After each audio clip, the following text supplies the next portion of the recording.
అప్పట్లో ఒక కేసు అని గుర్తుందండి? యా, ఒక ఫస్ట్ కేసు అంటే నాకు ఇప్పటికీ గుర్తుండేది, ఒక కానిస్టేబుల్ వాజ్ ఎ థీఫ్.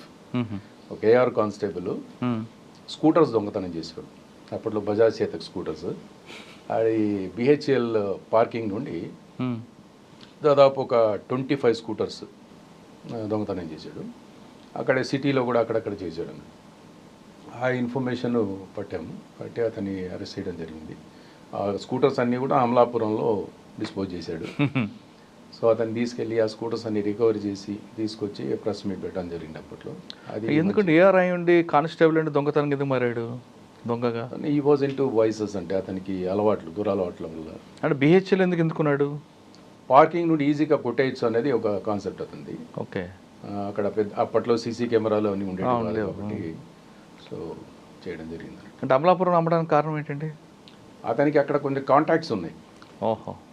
అంటే ఈ ఉద్యోగ రీత్యా అప్పుడప్పుడు ఈ బందోబస్తులో పరిచయమైన వాళ్ళు, ఈ గణేష్లు అప్పుడు వచ్చినప్పుడు పరిచయమైన వాళ్ళు, వాళ్ళతో పరిచయాలు పెంచుకొని అక్కడ లోకల్ సర్పంచ్ ద్వారా ఈ బైక్స్ అక్కడ అమ్మడం జరిగింది. అది మీకు బాగా గుర్తుండిపోయింది సార్. ఏసీపీ టీం అనగానే అప్పట్లో ఒకటి మంచి ఉంది, ఒకటి చెడు కూడా ఉంటుంది.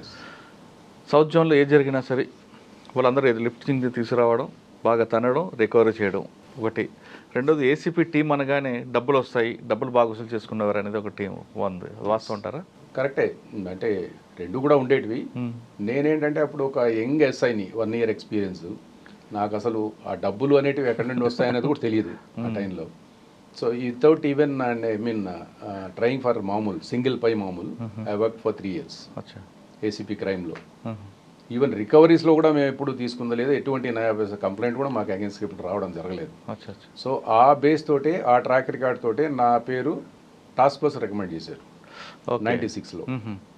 సో 96లో చావ రామకోటి గారు డీసీపీగా ఉన్నప్పుడు, అడిషనల్ డీసీపీగా టాస్క్ ఫోర్స్ ఉన్నప్పుడు, మాకు గంగాధర్ గారు వెళ్ళిపోయిన తర్వాత రత్నగిరి సార్ ఏసీపీగా వచ్చారు. రత్నగిరి సార్ నన్ను టాస్క్ ఫోర్స్ రికమెండ్ చేయడం జరిగింది. సో ఈ జోన్ టాస్క్ ఫోర్స్కి 96లో వెళ్ళి అక్కడ 4 years చేశాను. అక్కడే ఉండే సార్ కేసులు అప్పట్లో కేసులు అంటే ఈ లాటరీస్ నడిచేటివి, లాటరీ కేసులు, లిక్కర్ కేసులు, లిక్కర్ బ్యాన్ ఉండేది అప్పుడు. ఓకే. లిక్కర్ కేసులు పట్టుకుంటాడు.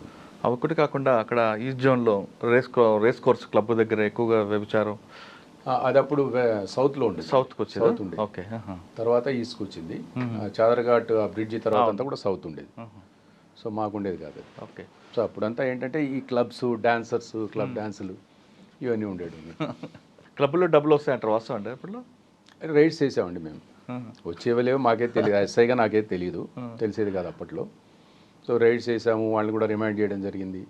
వాళ్ళ దగ్గర కూడా లిక్కర్ బాటిల్స్ సీజ్ చేసాం. హ్యాబిట్స్లో చాలా. ఈ జోన్లో అప్పుడు మహేందర్ రెడ్డి గారు కూడా పనిచేస్తారు కదా డీసీపీ, మీరు అప్పుడు కొత్తగా వచ్చారండి మహేందర్ రెడ్డి గారు.